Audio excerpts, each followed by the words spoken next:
Hello everyone, welcome to my channel. ഇന്നിവിടെ ഞാൻ വന്നിരിക്കുന്നത് ന്യൂട്രജെൽ അഥവാ പൈപ്പിംഗ് ജെൽ എങ്ങനെ ഉണ്ടാക്കാം എന്ന വീഡിയോയുമായിട്ടാണ്. അപ്പോൾ ഇതിനു മുമ്പ് ഞാൻ കോൺ സിറപ്പ് ഉണ്ടാക്കിയിട്ടുണ്ടായിരുന്നു. ആ കോൺ സിറപ്പ് വെച്ചിട്ടാണ് ഞാൻ ഈ പൈപ്പിംഗ് ജെൽ ഉണ്ടാക്കുന്നത്. അപ്പോൾ നമുക്ക് വീഡിയോയിലോട്ട് പോകാം. അതിനു മുമ്പ് എൻ്റെ ചാനൽ ഇതുവരെ സബ്സ്ക്രൈബ് ചെയ്തില്ലെങ്കിൽ ഒന്ന് സബ്സ്ക്രൈബ് ചെയ്യുക. അതിൻ്റെ കൂടെ തന്നെ ഒരു നോട്ടിഫിക്കേഷൻ ബെല്ലൈക്കൺ കാണാം, അതുകൂടി ക്ലിക്ക് ചെയ്യുക. അപ്പോൾ ഞാൻ വീഡിയോസ് അപ്ലോഡ് ചെയ്യുന്ന സമയത്ത് തന്നെ നിങ്ങൾക്ക് നോട്ടിഫിക്കേഷൻ ലഭിക്കുന്നതായിരിക്കും. ഇനി നമുക്ക് വീഡിയോയിലോട്ട് പോകാം. അപ്പോൾ നമുക്ക് പൈപ്പിംഗ് ജെൽ അഥവാ ന്യൂട്രജെൽ ഉണ്ടാക്കാനുള്ള ഇൻഗ്രീഡിയൻസ് എന്തൊക്കെയാണെന്ന് നോക്കാം. 1/2 കപ്പ് ലിക്വിഡ് ഗ്ലൂക്കോസ് അല്ലെങ്കിൽ കോൺ സിറപ്പ് എന്നും പറയും. ഇത് ഞാൻ കഴിഞ്ഞ വീഡിയോയിൽ ഉണ്ടാക്കിയതാണ്. അപ്പോൾ ആ വീഡിയോ കാണാത്തവരുണ്ടെങ്കിൽ അത് കാണാം. അതിൻ്റെ ലിങ്ക് ഞാൻ ഡിസ്ക്രിപ്ഷൻ ബോക്സിൽ കൊടുക്കാം. പിന്നെ 1/2 cup water, 2 table spoon cornflour. ഈ കോൺ സിറപ്പ് യൂസ് ചെയ്തിട്ടാണ് ന്യൂട്രജെൽ ഉണ്ടാക്കുന്നത്. അപ്പോൾ നമുക്ക് എങ്ങനെ ഉണ്ടാക്കുന്നത് നോക്കാം. ചുവട് കട്ടിയുള്ള ഒരു പാത്രം എടുക്കാം. അതിലേക്ക് നമ്മുടെ കോൺ സിറപ്പ് ഒഴിച്ചു കൊടുക്കാം. ഇത് നല്ല തിക്ക് ഫോമിലാണ് ആയിട്ടുള്ളത്, കണ്ടോ? ഇന്നലെ നമ്മൾ ഉണ്ടാക്കി വെച്ചതാണ്. അപ്പോൾ ഇനി അത് നമ്മൾ ഒരു ഇതിലേക്ക് മാറ്റാം.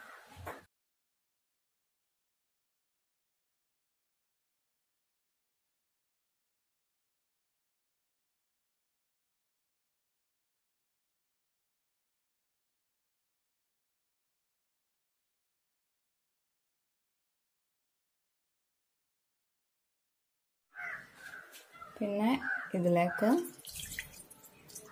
1/2 കപ്പ് വെള്ളം ഒഴിച്ചു കൊടുക്കാം. ഇനി ഇതൊന്ന് നമുക്ക് ഗ്യാസിലേക്ക് മാറ്റാം.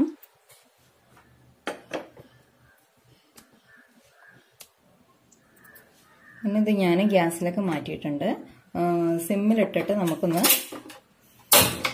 ഇതൊന്ന് മെൽറ്റ് ചെയ്യിച്ചെടുക്കണം. അപ്പോൾ നിങ്ങൾ കാണുന്നുണ്ടാവും, ഇത് നല്ല തിക്ക് ഫോമിലാണുള്ളത്. അതൊന്ന് ചൂടായിട്ട് ഒന്ന് അലിഞ്ഞ് വരണം. എന്നിട്ട് നമ്മൾ അതിലേക്ക് കോൺഫ്ലോർ ആഡ് ചെയ്ത് കൊടുക്കും.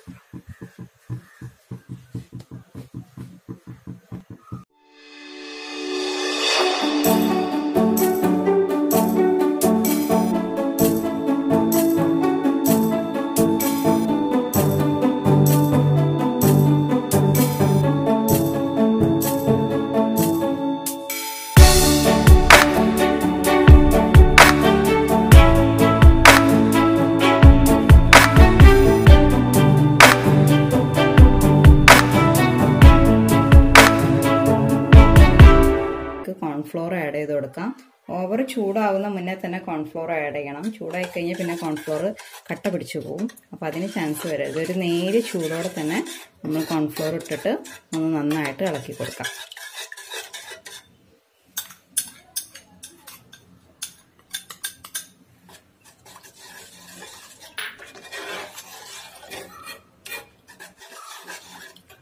ഇതിപ്പം നല്ല ലൂസാണ്. ഇത് നല്ല തിക്കായിട്ട് ഒരു നമ്മൾ പൈപ്പിംഗ് ചെയ്യുന്ന ആ ഒരു സ്റ്റേജ് എത്തുന്ന വരെ നമ്മൾ എന്ത് ചെയ്യാം, ഇളക്കി കൊടുക്കാം. സിമ്മിലിട്ടിട്ട് കൈ വെക്കാതെ ഇളക്കാം.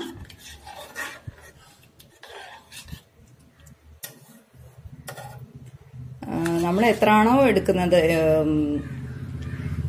കോൺ സിറപ്പ്, നമ്മൾ എത്രയാണോ എടുക്കുന്നത് അത്ര തന്നെയാണ് അതിൽ വെള്ളം ചേർക്കേണ്ടത്. 1/2 കപ്പിന് 2 ടേബിൾ സ്പൂൺ എന്ന ആ ഒരു മെഷർമെന്റിലാണ് കോൺഫ്ലോർ എടുക്കേണ്ടത്.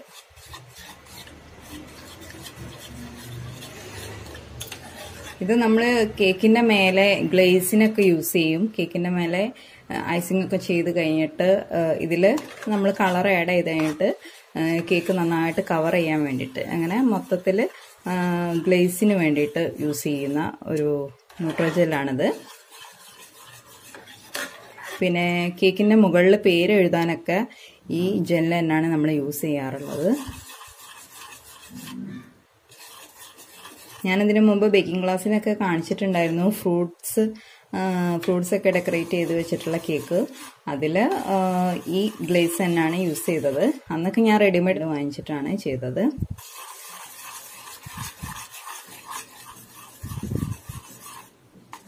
ഫ്ലെയിം ഒരിക്കലും കൂട്ടി വെക്കരുത്, സിമ്മിലിട്ടിട്ട് തന്നെ നന്നായിട്ട് ഇളക്കി കൊടുക്കുക.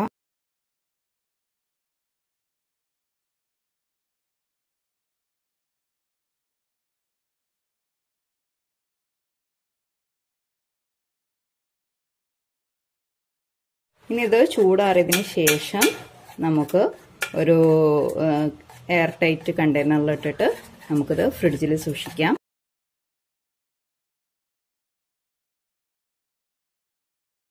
ഇത് വെച്ചിട്ട് ഗ്ലേസ് ചെയ്ത 1-2 കേക്കിന്റെ ഫോട്ടോസ് ഉണ്ട്, അത് ഞാനിതിൽ ഷെയർ ചെയ്യാം. ഒരുപാട് പേര് എന്നോട് ചോദിച്ചിട്ടുണ്ടായിരുന്നു ഈ കോൺ സിറപ്പ് അല്ലെങ്കിൽ ഗ്ലൂക്കോസ് സിറപ്പ് ഇതൊക്കെ എന്തിനാണ് യൂസ് ചെയ്യുന്നതെന്ന്. അപ്പോൾ കോൺ സിറപ്പ് നമ്മൾ ഫോണ്ടന്റ് ഉണ്ടാക്കാൻ വേണ്ടിയിട്ട് യൂസ് ചെയ്യും. അത് ഞാൻ ഫോണ്ടന്റിന്റെ റെസിപ്പിയിൽ പറഞ്ഞിട്ടുണ്ടായിരുന്നു കോൺ സിറപ്പ് യൂസ് ചെയ്യുന്നത്. പിന്നെ കോൺ സിറപ്പ് യൂസ് ചെയ്യുന്നത് ഇതേപോലെ ന്യൂട്രൽ ജെൽ ഉണ്ടാക്കാൻ വേണ്ടിയിട്ട് നമ്മൾ യൂസ് ചെയ്യും. കേക്കിന് പേര് എഴുതാൻ കോൺ സിറപ്പ് യൂസ് ചെയ്യാറില്ല, കാരണം അതൊരു തിക്ക് ഫോമിലാണ്. നിങ്ങൾ കണ്ടിട്ടില്ലേ, ഞാൻ ഈ ബൗളിലൊക്കെ ഒഴിക്കുമ്പോൾ ഭയങ്കര കട്ടിയായിട്ടുള്ള ഫോമിലാണ്. അപ്പോൾ അത് നമ്മൾ എന്താ പറയുക, കേക്കിൽ പേര് എഴുതാൻ അത് പറ്റൂല. അപ്പം കോൺ സിറപ്പ് നമ്മൾ ഇതേപോലെ ന്യൂട്രൽ ജെൽ ആക്കിയിട്ട്, അല്ലെങ്കിൽ പൈപ്പിംഗ് ജെൽ എന്നും പറയും, അതാക്കിയിട്ട് അതിനുശേഷം ഇതിൽ നമ്മൾ കളർ ആഡ് ചെയ്ത് കൊടുത്തിട്ട് നമുക്ക് കേക്കിൽ പേര് എഴുതാനൊക്കെ പറ്റും. അതിൻ്റെ ഒരു സെപ്പറേറ്റ് വീഡിയോ ഞാൻ ചെയ്യാം, കേക്കിൽ പേര് എഴുതേണ്ട കാര്യങ്ങളൊക്കെ. അപ്പോൾ ഈ വീഡിയോ എല്ലാവർക്കും ഇഷ്ടമായെന്ന് വിചാരിക്കുന്നു. നിങ്ങൾ ഇത് ഉണ്ടാക്കി നോക്കിയിട്ട് എനിക്കതിൻ്റെ റിസൾട്ട് കമൻറ്റ് ബോക്സിലൂടെ അറിയിക്കണം. അപ്പോൾ ഇതൊന്ന് നമുക്ക് മാറ്റാം. കണ്ടോ, ഇതാണ് അതിൻ്റെ കറക്റ്റ് കൺസിസ്റ്റൻസി.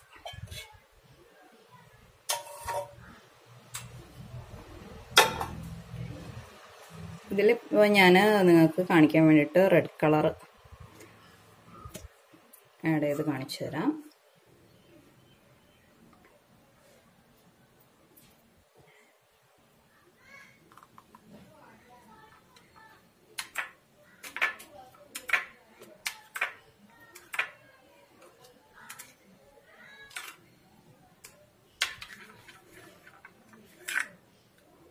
നമ്മൾ കടയിൽ നിന്ന് വാങ്ങുന്ന അതേ അതേ ടേസ്റ്റും ഒക്കെയാണ് ഇതിനുള്ളത്. ഇത് നിങ്ങൾക്ക് വേണമെങ്കിൽ ഈ കളർ ആഡ് ചെയ്യുന്നതിൻ്റെ കൂടെ ഏതെങ്കിലും ഫ്ലേവേർഡ് ഫ്രൂട്ട്സിന്റെ ഫ്ലേവേർഡ് വേണമെങ്കിൽ നിങ്ങൾക്ക് ആഡ് ചെയ്യാം. ഇപ്പോൾ പൈനാപ്പിൾ കേക്കൊക്കെ ആണെങ്കിൽ പൈനാപ്പിളിന്റെ എമൽഷൻ യൂസ് ചെയ്യാം. അപ്പോൾ കളറും കിട്ടും, ആ ഒരു ടേസ്റ്റും കിട്ടും. ഇതിപ്പോൾ ഞാൻ ജസ്റ്റ് കളർ മാത്രമേ ആഡ് ചെയ്തിട്ടുള്ളൂ. ഇനിയിപ്പോൾ നിങ്ങൾക്ക് സ്ട്രോബെറി ആണെങ്കിൽ ഈ റെഡ് കളറും ആഡ് ചെയ്യാം. സ്ട്രോബെറിന്റെ എസൻസ് ഉണ്ടാവും, അതും നിങ്ങൾക്ക് ഇതിന്റെ കൂടെ ആഡ് ചെയ്ത് കൊടുത്താൽ ആ ഒരു ഫ്ലേവർ ഉണ്ടാവും. ഇത് നിങ്ങൾ കേക്ക് ഐസിങ് ചെയ്യുമ്പോൾ ലെയർ ചെയ്യുമ്പോൾ അതിൻ്റെ ഇടയിലൊക്കെ ഫില്ല് ചെയ്ത് കൊടുക്കാം. പിന്നെ ഞാൻ പറഞ്ഞില്ലേ നേരത്തെ, കേക്കിൽ നമ്മൾ ഗ്ലേസ് ഒക്കെ ഒഴിക്കുന്ന പോലെ ഇത് ഒഴിച്ചാലും നല്ല ഭംഗിയായിരിക്കും കാണാൻ. അപ്പോൾ എൻ്റെ വീഡിയോ ഇഷ്ടമായാൽ നിങ്ങൾ ലൈക്ക് ചെയ്യുക, എന്തെങ്കിലും ഡൗട്ട്സ് ഉണ്ടെങ്കിൽ കമൻറ്റ് ചെയ്യുക. അതിൻ്റെ കൂടെ തന്നെ സബ്സ്ക്രൈബ് ചെയ്യാത്തവർ ആരെങ്കിലും ഉണ്ടെങ്കിൽ ഒന്ന് സബ്സ്ക്രൈബ് ചെയ്യുക. നോട്ടിഫിക്കേഷൻ ബെല്ലൈക്കൺ കാണാം, അതുകൂടെ ക്ലിക്ക് ചെയ്താൽ ഞാൻ വീഡിയോസ് അപ്ലോഡ് ചെയ്യുന്ന സമയത്ത് തന്നെ നിങ്ങൾക്ക് നോട്ടിഫിക്കേഷൻ ലഭിക്കത്തുള്ളൂ. അപ്പോൾ ഇതൊക്കെയാണ് ഞാൻ ചെയ്ത കേക്ക്. ഈ ന്യൂട്രൽ ജെല്ല്, പൈപ്പിംഗ് ജെല്ല് ഉപയോഗിച്ചിട്ട് ചെയ്തിട്ടുള്ളതാണ്. അപ്പോൾ നിങ്ങളിതുപോലെ ട്രൈ ചെയ്ത് നോക്കുക, നല്ല ടേസ്റ്റി ആയിരിക്കും, കാണാനും നല്ല ഭംഗിയാണ്. നിങ്ങളെല്ലാവരും ട്രൈ ചെയ്ത് നോക്കുക. Thank you for watching.